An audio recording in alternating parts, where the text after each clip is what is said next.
guess this doesn't need to be super formal, but welcome to the third mini episode of Dead Genre Chronicles. It's just me and RJ today.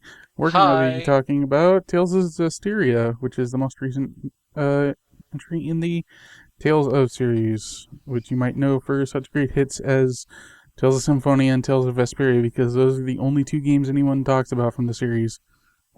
Or how much they hate Abyss. Which is a crime, frankly. Yeah. But an understandable crime, given the first, 15 hours of the game. It's not as much as 15 hours, but yeah, it's a little annoying at first. Yeah.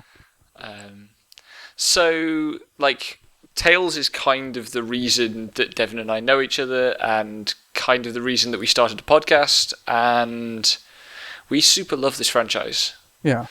Even though we've mostly only played the latest half of the series, because we've played the 3D.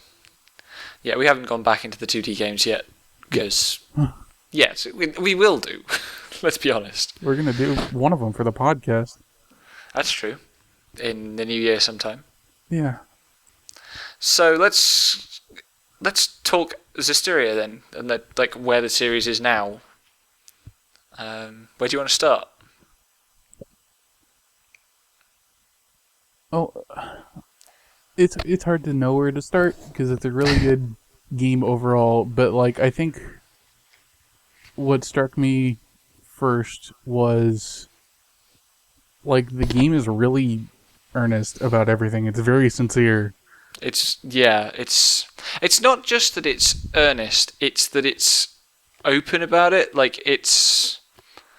It wants you to engage even with the stuff that is uncomfortable to think about, but it also wants you to feel safe engaging.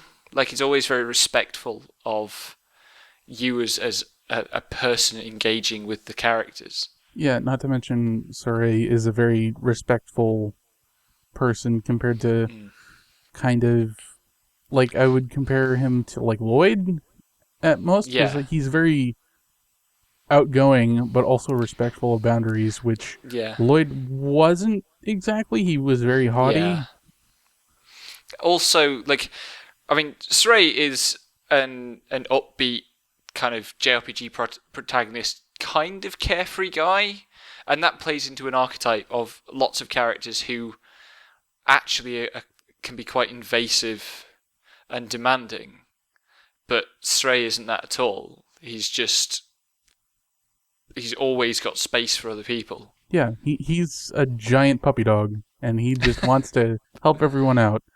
And I kind of was joking on Twitter when I said this, but I called him Nathan Drake as a JRPG protagonist, but good. That's kind of like Nathan Drake, but not Nathan Drake and not Nathan Drake. Yeah, but he's really into ruins and shit, and it's really That's true. The whole reason he wants to go out and explore the world is just because, wow, this book it's got lots of old stuff in it. Yeah, and the fun thing is, I went back, after beating the game, I went back to his home village, Alicia, and there's a scene with his buddy, best friend, Mikleo, that's just wow, we haven't even seen, a large chunk of this world. We've just been on this, one nation. After we're done with all this crap, let's go explore, the icy lands to the north and find a volcano and shit. And it's just Zestiria they want to explore. When? Yeah, Greece is 3.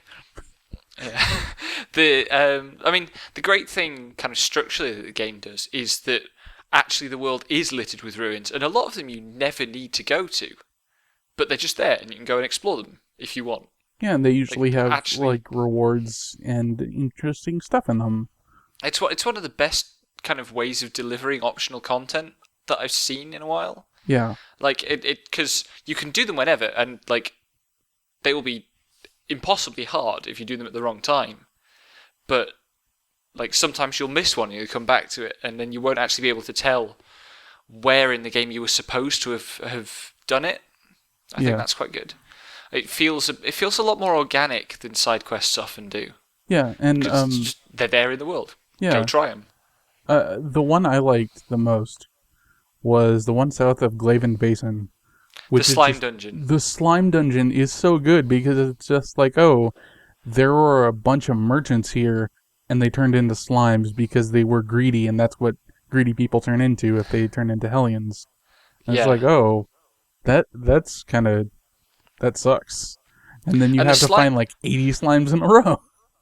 Yeah, and that dungeon was a really good example of this because it's just plucked the slime monsters from other locations in the game. So there's a really early one that you meet that's really kind of low level, and then there are a couple of higher level ones. And then one that you And don't see outside of that dungeon that's yeah, specifically like, oh, these are really powerful slimes. yeah, but it means that bits of that dungeon are manageable the first time you come to that location, potentially, but then kind of you get locked out of that location for a long time, Yeah.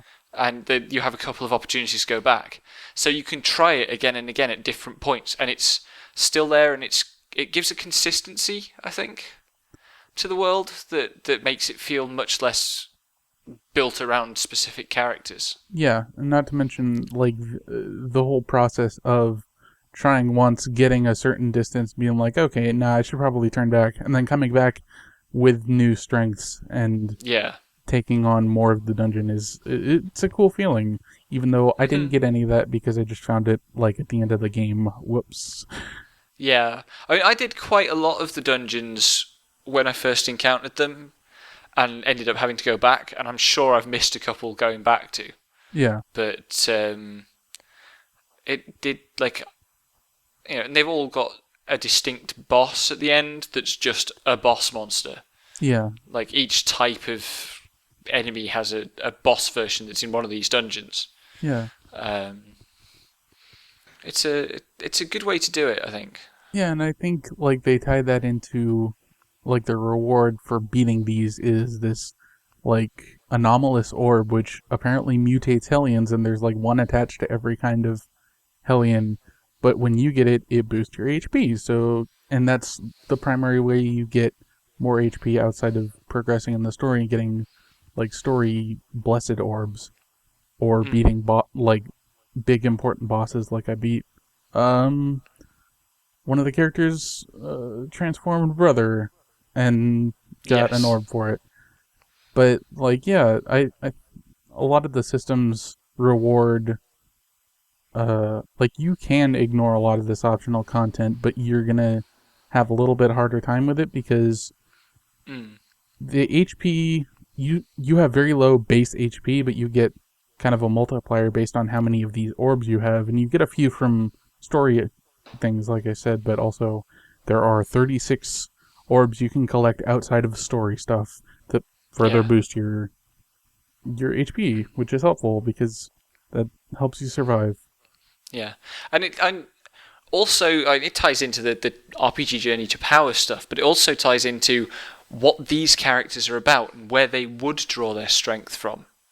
It's like the whole task of these dungeons matches with what the characters want to do and how they want to understand their world. Is the stuff is there, and you don't really get pointers to very many of them. Like some of the dungeons, there'll be an NPC in town who mentions it. Yeah. And they're marked on the map, so you can see where they are. But it's up to you to actually go there.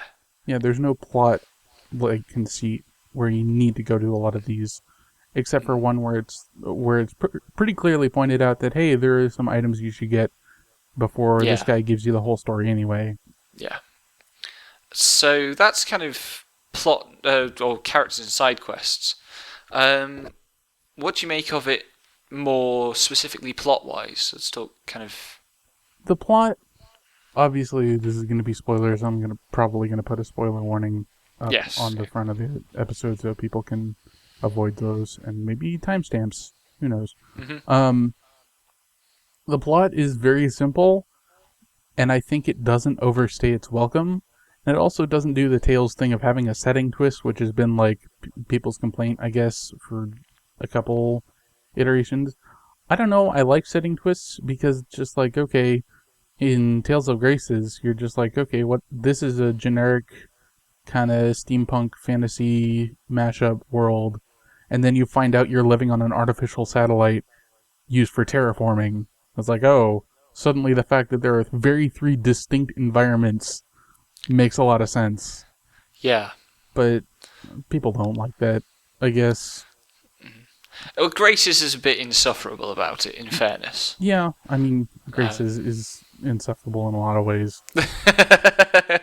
Which is why I'm amazed they made this game. Like, this is Team Graces through and through. Well, it's Team Graces through and through, but I think they learned a lot from what didn't work in Graces. Like, they fixed the characters from Graces in a big way, and the combat is just a little more legible. Like, there's you have to memorize a little bit less, I felt. Yeah, not to mention, because of how the combat is set up in Graces, you had different titles that you could get that were tied to specific skills and granted you specific things. So like if you use this specific art but held the button down, it would transform into another art. But you had to unlock those individually, and in Zestiria they have those, but they specifically make it so as long as you have a higher version of that art, it gives you a battle action, so you can just hold down the button and do the next one after it. And it flows a lot better. And it also makes it so you're never over binding. Like, you have all your martial arts, which is your, if you are familiar with Graces, your A combos. But then you have, and the martial arts flow in a tree that you can control, and the hidden arts, I think, are the hidden arts are the second one. Yeah, hidden arts are basically your B arts from Graces. They're your special moves, but they're also, I mean, that's the standard art type thing that is in all Tales games. It's the normal art stuff, but the thing is, with these, there's 4 paths of 3 arts that are higher versions or higher arts of each other.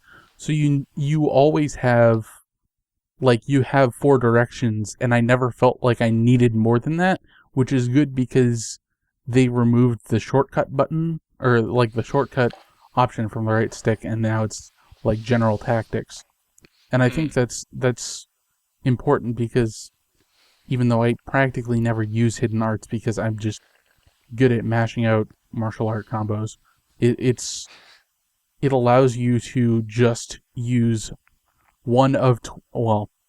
you have to pick one of 4, but then you can do 3 art combos after it instead of trying to do, and they flow naturally. They all work in the line that they're set up in. So it feels more natural when you remember that you can just hold down the button and they'll do more attacks. It makes it easier, but too. Also the kind of the big simplification is there's just less elemental stuff. Like, Graces had about 50 different vulnerabilities that an enemy could have, and you had to tick them all. Worse. Yeah. And I never mastered that because there were just too many to remember where on my gamepad to go for each label. Whereas with this one, there's 6. Yeah. And you just go, well, I know that one is this combination of buttons, and you get to actually practice the combat more. And then you feel better about yourself because you're less shut out of the game. Mm-hmm. It's a very friendly game, Zestiria. I think it goes to quite a lot of effort to make you feel like you are capable of doing the things Stray is capable of doing. Mm-hmm. You're not just a passenger. Yeah. Which I liked because I'm used to sucking at video games. Yeah, it's easy. I wouldn't say it's easy, but it's a lot more reserved with how... Yeah, it feels less hostile. It's not hard, but it feels like the difficulty is under control at all times. Yeah, it's also very open to compromise because one of my friends decided, I don't know what he decided, but he got to the final area at level 50. He got to the final boss at level 50, and I was like, wow, I was under level, and I was still at level 70-ish, Yeah, I did it at 75, and it was a shambles, but that was mostly on me. Yeah, but like, I basically played through the last 20% of the game, like 10 levels under where I should have been, and I was still Yeah. fine because I could like make a compromise with what the game wanted me to. And it's very, apart from the final battle, it has a lot of like layers of safety for the player, Yeah. which I really appreciate. Which again matches with the emotional aspect of it being a very safe and welcoming thing, I Yeah. think. Like, it feels very cohesive in that way. And the one time that it subverts that is the final boss, when the entire party goes in knowing they're probably going to die, but they're willing to for the sake of the future. And Yeah. I think it's a lot better represented in this game than any of the other Tales games thus far, even if I do like a lot of the final conflicts.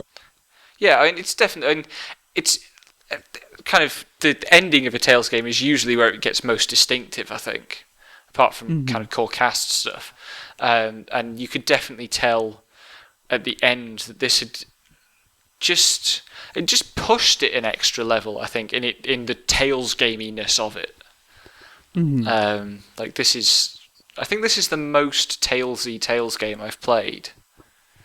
Don't turn people off of this, please. Tales games are good. Play them all. Yeah. The thing is, I would say that the endings of Tales games are usually where they fly their colors most strongly, but also a lot of people never see the endings because people have bad like gaming habits.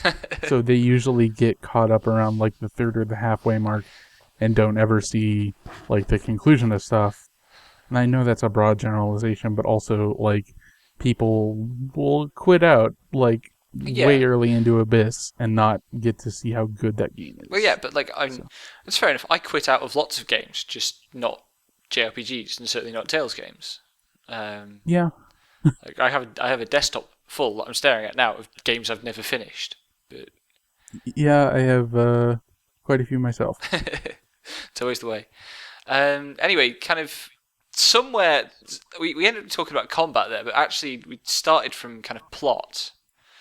And like you say, the overarching plot is really simple. You know, kind of Kingdom Hearts 1 levels of there's a good power and a bad power and they're in opposition. But I was really impressed with the extent to which it said the negativity, the dark powers, the malevolence are, you know, it's not a sin. Well, it's not. It's a absolute. It's a product of human ways of being that isn't inescapable, but is very hard to escape. And like Stray actually takes on this role again and again of not necessarily community leader, but kind of he comes into communities and just gives them an example and finds the people within the community who will carry on that example and enable them to pull together. And you know, write down, and the game puts that across really well. Again, quite simply, but just with the way the sun comes out when you're done with an area. Like every area you get to, when you first get there, it's kind of drab and dreary and maybe raining all the time and miserable. And by the time you're gone, it's glorious sunshine and absolutely beautiful because this game looks stunning once it actually wants to look beautiful. It looks beautiful. Elysia is a good example of this because it's a really, really good locale, and it's never affected by malevolence, even at the end when you would expect it to be. And it looks gorgeous, but you go down and deal with people instead of Seraphim, and it gets kind of drab in the city. But then you sort things out, and it's like, oh, the sun's come up and the clouds are gone, and today's a good day. Yeah. I also like that they make it clear that malevolence isn't as clear-cut as the party sets out thinking.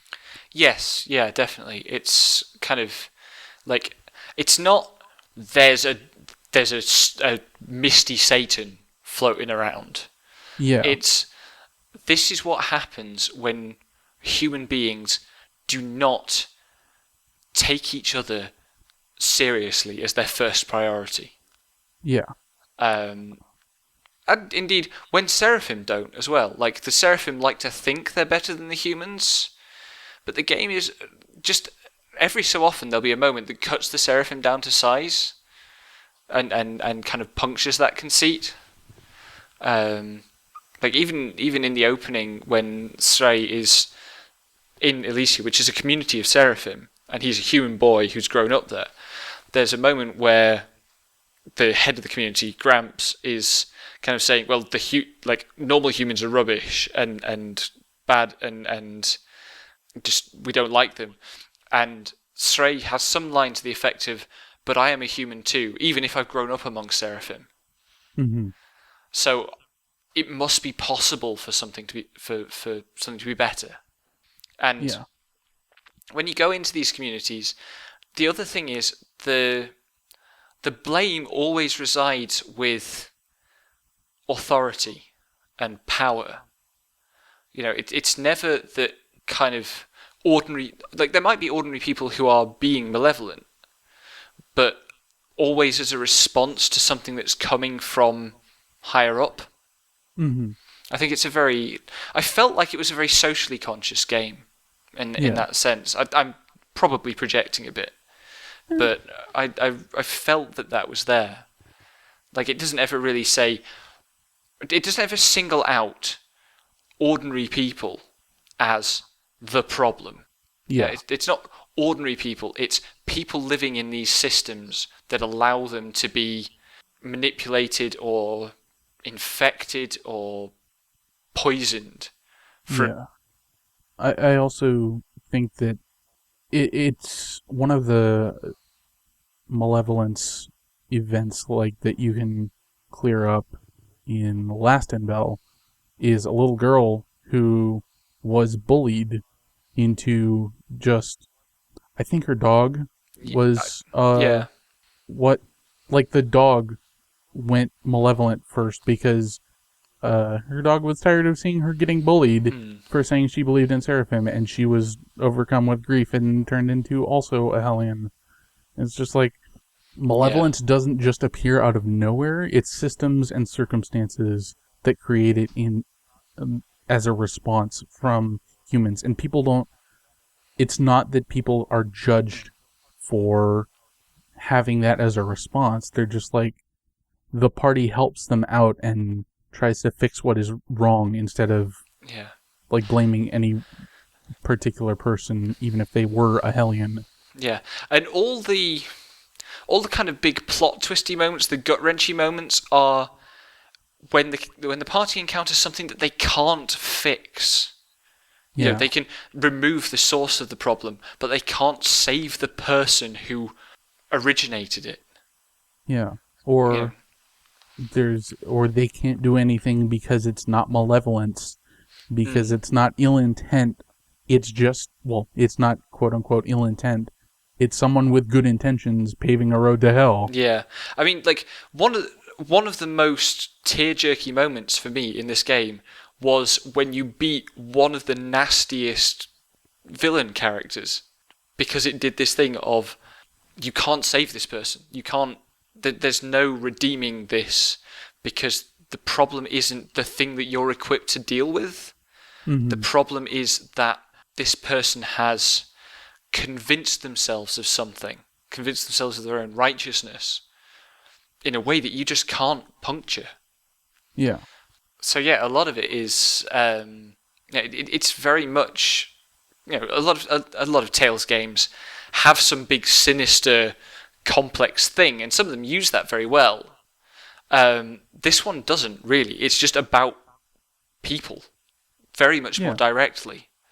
It's a very good example of what fantasy can do with human beings and the human condition. Just by painting a purple fog on things that we see in the world, so that we look at them differently. Yeah. The Malevolence is a purple fog, by the way, for those of Yeah. you who haven't played the game. It's not subtle in its imagery. See also all the place names being from Arthurian myth. Yep. Ladylike. I was pleased when I actually figured out Lastenbell, but that took a little bit of thinking through the Japanese, or what the Japanese would be. But what else do we want to cover with this game? Because we are probably going to do an extended Let's Play or critical close read of this game at some point, because we could talk for hours about specifics. Yeah. And we probably will, but this is supposed to be a minisode. Yeah. Pick a high point, something that really sticks out for you as super, or some one specific thing in the game. I was not expecting, and this is spoilers, I wasn't expecting Dezel's death to hit me so hard. That was definitely a strong one. Because the writing. He was standoffish basically through the entirety of his presence in the party, and then it's revealed that he was trying to avenge something that he managed to forget. And also another high point is the fight with the Medusa, because Dezel is blind and he is not affected by the that was so good. Yeah, that was awesome. I'm gonna pick the entire Simon sequence, I think, which I'm not going to talk about in any detail because it's way late to the fight with that particular character is just such a departure from how boss fights are normally framed in JRPG. And it's a boss rush, basically. You fight 3 boss encounters. And normally when you do that, it's like each stage is more powerful and more intimidating and so on. And the Simon sequence completely subverts that. And just, I have this thing about how boss fights are framed, particularly in JRPGs, and I hate it, and it really interferes with my engagement with the game. And that is how I want all JRPGs to be written from now on, is that sequence. Give me more like that, where there's just some thought gone into how the narrative approaches it. I think it's a skit that you can miss, but I like that they explained how Simone has her powers. And it's just like, she's a seraphim who took an oath not to kill anyone. And that's what gives her a power of, illusions. She can do a whole lot of things, but she's never going to kill you. I'm not sure. I can't remember whether I saw that skit. It's a really good explanation. Yeah. Bits of it are vaguely familiar, but also I think maybe I kind of saw the skit and didn't get a handle on what it meant. That would not be untypical. But yeah, everything with that actually explains what's going on with Simon is A star. And then for a little extra bonus pick, I'm going to pick the what's it called? The cornfield area after the sun comes out. Perlote's pasture. Perlote's pasture is the best landscape design in a video game in a long time for me. Also, it acknowledges that farms exist, which is weird for a JRPG. There's actually farmland in this world, outside of a city wall. It's so good. Yeah. Also, tertiary pick for my favorite thing is the entire final boss sequence, because not only does it force Surrey and Mikleo to face their fears about killing, and then between phases of the boss fight, they break down and cry.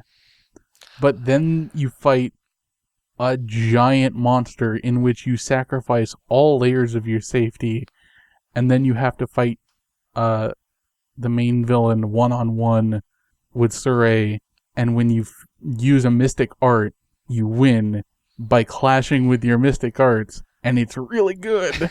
You see, I really like that entire thing. I think I needed to switch the difficulty down to easy for that, because it just became a slog for me. but Yeah. which always happens with end bosses and is a big thing for why end bosses drive me up the wall. But like it's a cool concept. It didn't play out well for me, that one. Yeah. But I think we're ready to wrap this up now. Probably. Yeah. Yeah. So the wrap. Basically, my vote for best part of this game is literally everything after the final save point, especially the bit with the forced slow walking. That was pretty effective, but also it just plants on you the weight of what you're about to do. Yeah, I like if we do an LP of this, that whole sequence will just be me screaming. Like But play Zestiria. That's the takeaway that you should get from this episode. Is please play this game.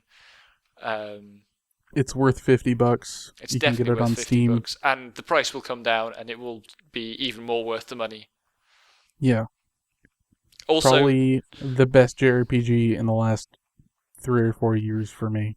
I think it is my favourite video game. I think it's finally kicked Final Fantasy XII off the top step. Damn. I think that's high praise. I love it so much. Yeah. But yeah, so good times. Well, this has been Takes of Zestiria. Thank you for listening. Play Tales of Zestiria. Yeah, and listen to the podcast. Look us up on Twitter and all that good stuff. You know where to find us. We'll have our stuff in the description. Yeah. Bye-bye. Bye.